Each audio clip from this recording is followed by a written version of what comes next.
Donc on continue à bosser sur les couverts parce qu'on n'a pas tout solutionné, mais on se concentre maintenant sur l'agroforesterie et sur l'utilisation des PNPP, donc produits naturels peu préoccupants. Donc tout ce qui est purée d'ortie, extrait fermenté, consoude, prêle, enfin tous les extraits végétaux en fait. Donc comment les préparer selon ce qu'on attend d'eux. Vous traitez les feuilles là, non? Voilà, les feuilles, le sol, c'est. Il y a la biodynamie, c'est une chose. Et la phytothérapie, donc, c'est justement le soin des plantes par les plantes.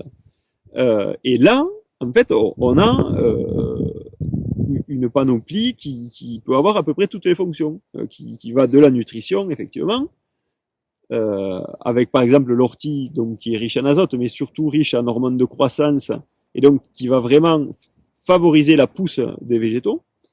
Donc là, effectivement, on va s'adresser surtout à la feuille, mais ça peut aussi être curatif contre des maladies, l'oïdium ou le mildiou notamment. Donc la prêle joue très bien ce rôle. L'ortie aussi, un peu différemment, mais selon voilà, les concentrations et les associations de tisanes.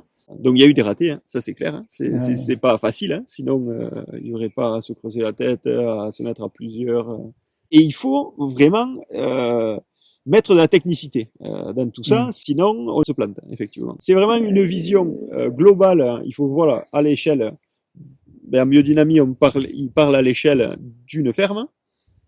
Donc l'idée de la biodynamie, c'est d'être complètement autonome. Enfin, c'est un des principes. Il y en a beaucoup d'autres. Mais un des principes de base, c'est l'autonomie à l'échelle d'une ferme. Ouais. Donc ça veut dire polyculture élevage, forcément. Des animaux, des prairies, des arbres. Voilà. Quand on laboure, c'est pour casser l'herbe. L'herbe pousse, on a la labour. Il y a de l'oïdium, on a du soufre. Il y a du mildiou, on a du cuivre. On lutte. Donc après, les produits de synthèse sont arrivés, donc c'est encore plus puissant, mais on est toujours resté dans la lutte. Et là, aujourd'hui, ce qu'on cherche à faire, c'est justement amener de la vie, amener de la santé, amener de la résilience, de l'immunité au sol et au végétal. Ça marche ensemble, c'est quelque chose qui est lié, pour justement ne plus être dans la lutte, mais être dans le faire amener de la santé à la vigne, quoi. Et amener de la santé à la vigne, ça veut dire amener de la santé au sol, d'abord, et à tout l'écosystème.